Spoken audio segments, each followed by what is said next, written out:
I was equipped to solve the problems of a different world, survive in a different world. And, now that world was gone, what was I to do with it? It was very confusing for quite a while.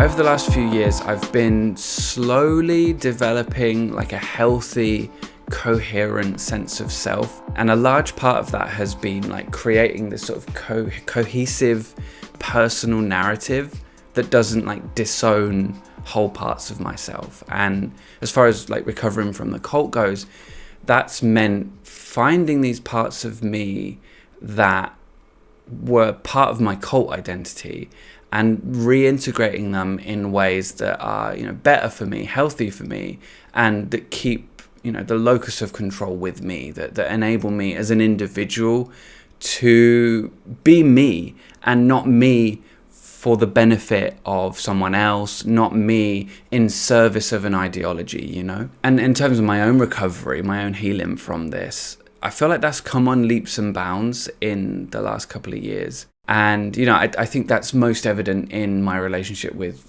spirituality or spiritual ideas in general, because now I can imagine forms of spirituality which don't ravage my mental health and turn my whole world upside down. I can imagine versions of spirituality that don't feel like a vacuum pulling me back to a despair that I, want nothing to do with and don't want to go anywhere near. I've talked about that on the channel recently, so I won't go into that again here. But central to this whole thing has been learning to see this version of me that I was when I was in the cult, not as some sort of strange imposter that was haphazardly ruining my life, but as a version of me that was comprised of parts of me which were configured to enable me to survive in the world I thought I was living in at that time, during my involvement in this thing. That version of me existed to help me function in this world and to help me manage the various rules and sort of laws of that world that I thought I lived in such a way that I was able to survive in them, able to thrive, or a version of, thrive in that world. And that cult identity, it was me. It wasn't all of me, it wasn't even a lot of me, but it was me. These parts of me were like reconfigured into who I thought I was, or who I thought I should be at that time. The helper and the helpless child, the explorer and the philosopher and the perpetual optimist. All these parts of me which had been co-opted by the group and turned to the group's ideology. All of these like really beautiful parts of my sort of 19-year-old slowly forming sense of identity had been sort of yanked out of their ideal positions, or at least the positions they were in at that time, to help me function as the person I was.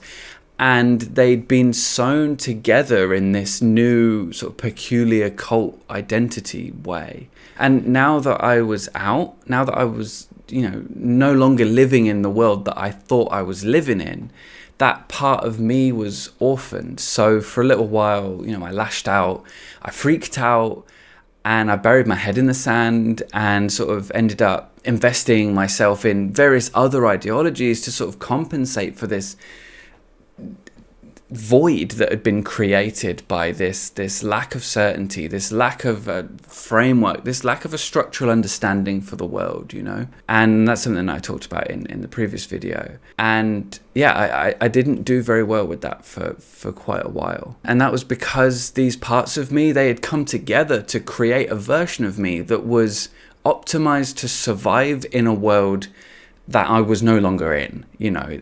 I was trying to survive in a world that I believed existed, but that world was gone now. It didn't exist anymore. I mean, it never existed, but to me, it didn't exist anymore. It's like standing with the tools to like fix an alien spacecraft, but you're in front of an open car bonnet going, what do I do with this? Conframbia blimber?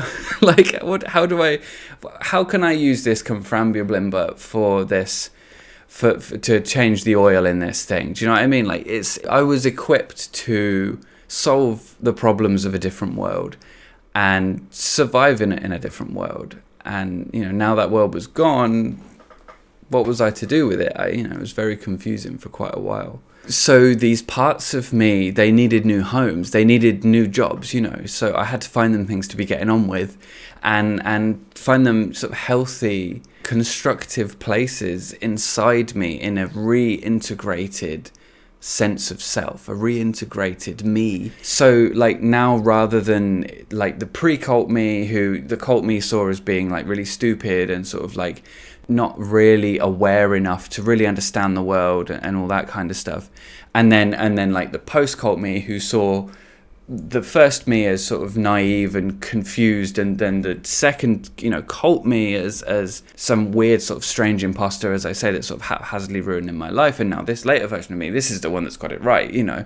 Instead of seeing it in that sort of split up way, now it's the sort of linear self, where there's this younger version of me who, didn't quite know what to do with what was happening and didn't really understand what was going on when I started to get indoctrinated into this sort of other way of seeing things. And then this other version of me in the middle, who was looking for something and became very sort of, you know, sure of something, but this version of me was built out of parts of me that existed before.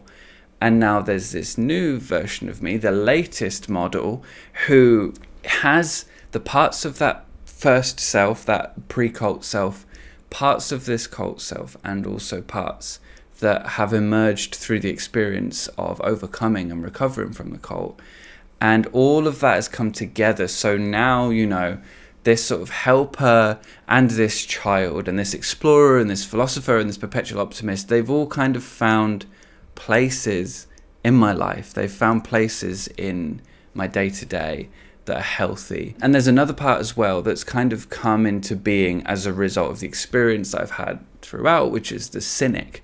And now the cynic has also found a place in me too. You know, I've put the cynic to work at making the difficult things in life a little bit more bearable, you know, working my sense of humor, because if you've been here watching this channel for a little while, you'll probably know that the cynic, he got a little bit too big for his boots for a minute there and was kind of just bulldozing everything. But now I've found him a place and he's doing much better.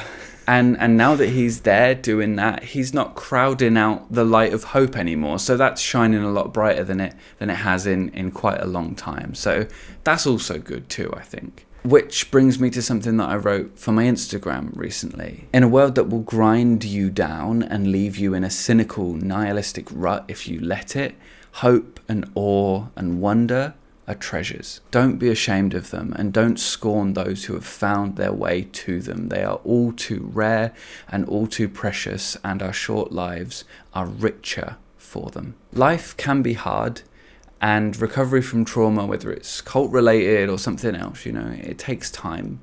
But I've found if you're honest and brave and kind, then with each passing day that burden gets a little bit lighter, and you get to know yourself that little bit better, and the dark clouds start to part for clearer skies. Whenever I make videos like this, usually there's stuff that I can't include in the video, be it due to time constraints or because YouTube doesn't like you talking about certain things on the platform. So whenever that is the case, I make some extra content for my Patreon as well. So if you want some extra content from me every single week, or you want to check out those things that I'm not saying on YouTube, then definitely check out the Patreon. There's a link to that in the description and on the end card in just a second. I'm Andy Fellows, and this channel is all about thinking for yourself in the face of cults, destructive spirituality, and toxic online culture.